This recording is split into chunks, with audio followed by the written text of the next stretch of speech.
क्या लेके आया तू क्या लेके जाएगा, 2 दिन की जिंदगी है 2 दिन का मेला।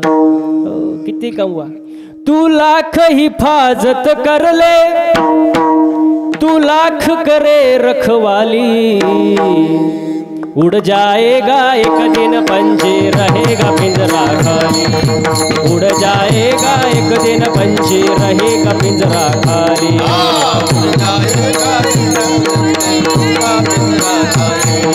उड़ जाएगा पिंजरा खाली। तू लाख हिफाजत कर ले, तू लाख करे रखवाली, तू लाख हिफाजत कर ले, तू लाख करे रखवाली, उड़ जाएगा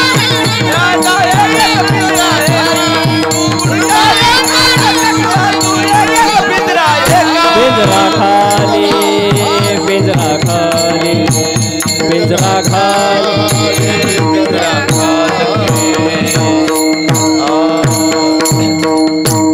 किती कमवा पिंजरा खाली, घरी म्हणतच जायचं कीर्तन झाल्यावर पिंजरा खाली, किती पैसा कमवा महाराज, सगळे जाणार आहे एक ना एक दिवस, सगळ्यांचा नंबर लागणार आहे, जन्माला तो जाणार आहे, सगळेच जाणार आहे महाराज।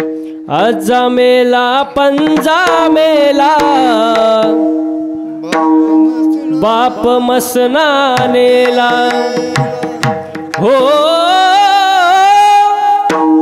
देखत देखत ना तू बंतू तो ही तैसा झाला, देखत देखत ना तू पंतू तो ही तैसा झाला, उठा जागा पाठी पाय आले मोठे, उठा जागा पाठी पाय आले मोठे, उठा जागा पाठी पाय आले मोठे, उठा जागा पाठी पाय आले मोठे। आजचा मेला पंजा मेला बाप मसनानेला, आजचा मेला पंजा मेला बाप मसना गेला, देखत देखत देखत देखत देखत ना तू बंतू तो ही तैसा झाला, देखत देखत ना तू बंतू तो ही तैसा झाला, उठा जागा भय आले मोठे, उठा जागा पाठी भय आले मोठे, उठा जागा पाठी पाय आले मोठे, उठा जागा पाठी पाय आले मोठे। सगळे एक ना एक दिवस जाणार आहे, तुम्ही कितीही प्लॅनिंग करा। बाबाचा फोन बंद करा बरं 5 मिनिटं, फोन बंद करा. करा करा ते बंद करा, ज्याला माहिती त्यांनी बंद करा।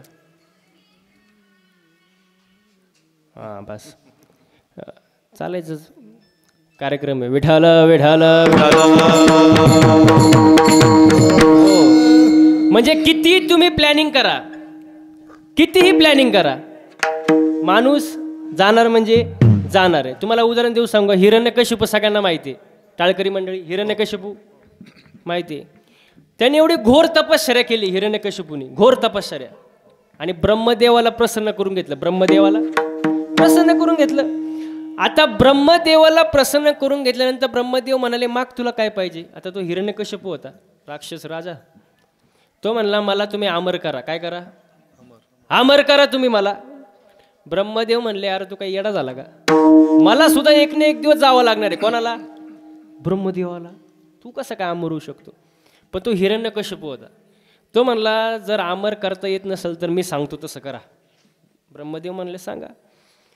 तो हिरण्यकशिपू म्हणाला मला दिवसा मरण नको, रात्री मरण नको, घरात मरण नको, घराबाहेर मरण नको, पशुकडून मरण नको आणि मानवाकडून मरण नको, पशुकडून नको मानवाकडून नको. अस्त्राने मरण नको, शस्त्राने मरण नको. सजीवाकडून मरण नको, निर्जीवाकडून मरण नको. बरं, ब्रह्मदेवानी बनवल्यापैकी एकाकडूनही मरण नको. आता सृष्टी कोणी निर्माण केली? ब्रह्मदेव. त्यांनी बनवल्यापैकी एकाकडूनही मरण नको. आणि एवढंच नाही तर 12 महिन्यापैकी एकाही महिन्यात मरण नको. कोण म्हटलं? बघा बरं प्लॅनिंग तुम्ही एवढी प्लॅनिंग केली हिरण्यकशिपूने. ब्रह्मदेव म्हणले तथाच तू. आता एवढं वरदान भेटल्यानंतर कोणालाही वाटणं आपण काय झालो? अमर झालो ना. सगळीकडे त्याचीच दहशत. त्यांनी सांगितलं आजपासून माझ्या शत्रूचं नाव घ्यायचं नाही. कोणाचं? नारायणाचं, देवाचं, भगवान विष्णूचं नाव घ्यायचं नाही. आजपासून देव कोण? हिरण्यकशिपू. आता त्याच्या भीतीने सगळेजण त्याचीच नाव घ्यायला लागले. हिरण्यकशिपू की धन्यवाद. म्हणजे सगळेजण त्याचेच नाव घ्यायला लागले. पण झालं असं, त्याच्या पोटी कोण जन्माला आलं? भक्त प्रल्हाद. वा वा. आणि भक्त प्रल्हाद सतत देवाचंच नाव घेत होता, भगवान विष्णूचं, नारायणाचंच नाव घेत. श्रीमनारायण नारायण नारायणाचंच नाव महाराज. मग जनता म्हणाली आम्ही तर देवाचं नाव घेत नाही तुमच्या भीतीनं, पण तुमचंच पोरग देवाचं नाव घेतं. हिरण्यकशिपूने प्रल्हादाला बोलवलं, सांगितलं आजपासून देवाचं नाव घ्यायचं नाही. प्रल्हाद म्हणला माझी मजा झाली, अनावर वाचन छंद या नामाचा घेतला असेल. हो, माझ्या हातात ते राहिलेलं नाही. हिरण्यकशिपू म्हणाले तू एवढा देवाचं नाव घेतो, देव नक्की आहे कुठं? तुझा देव नक्की आहे कुठं? भक्त प्रल्हाद म्हणाले तुमचा प्रश्न चुकला. देव कुठं आहे म्हणण्यापेक्षा देव कुठं नाही. विठ्ठल जळी स्थळी भरला, देव सगळीकडे आहे अशी जागा रिकामी नाही. मग हिरण्यकशिपू प्रल्हादाला म्हटला या खांबात देव आहे का? भक्त प्रल्हाद म्हणला सगळीकडे. म्हणलं तिथं पण आहे. हो, त्याने काय केलं? खांबावरील लाथ आणि स्तंभी नारायण प्रगटला. तुमच्या मनातलं परम मी आधीच ओळखलं बाबा. स्तंभी नारायण प्रगटला आणि खांबाला लात पण खांबातून कोण बाहेर? पण त्या अवताराचं नाव काय? नरसिंह भगवान. नरसिंह भगवान खांबातून बाहेर आले आणि एक प्रहार केला हिरण्यकशिपूवर. हिरण्यकशिपू जमिनीवर खाली. हिरण्यकशिपूला उचललं, मांडीवर घेतलं आणि दारात जाऊन बसला. कोण? नरसिंह भगवान. हिरण्यकशिपू असा म्हणला तुम्ही माझा वध करू शकत नाही. का?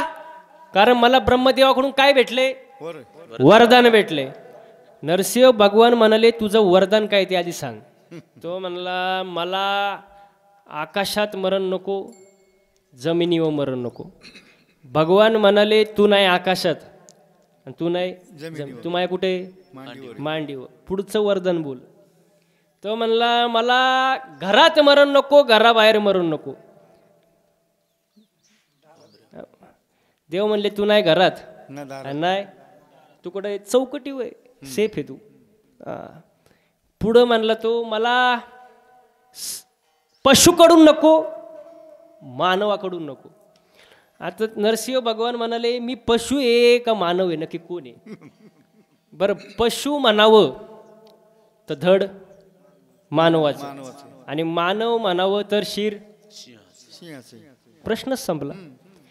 मग हिरण्यकशिपू म्हणला मला शस्त्राने मरण नको, अस्त्राने मरण नको. भगवंत म्हणले तुला मारायला मी काही AK-47 गन रायफल घेऊन आलो ना, मी माझ्या नखांनी तुला मारणार आहे. पुढं बोल. तो म्हणला मला सजीवाकडून मरण नको, निर्जीवाकडून मरण नको.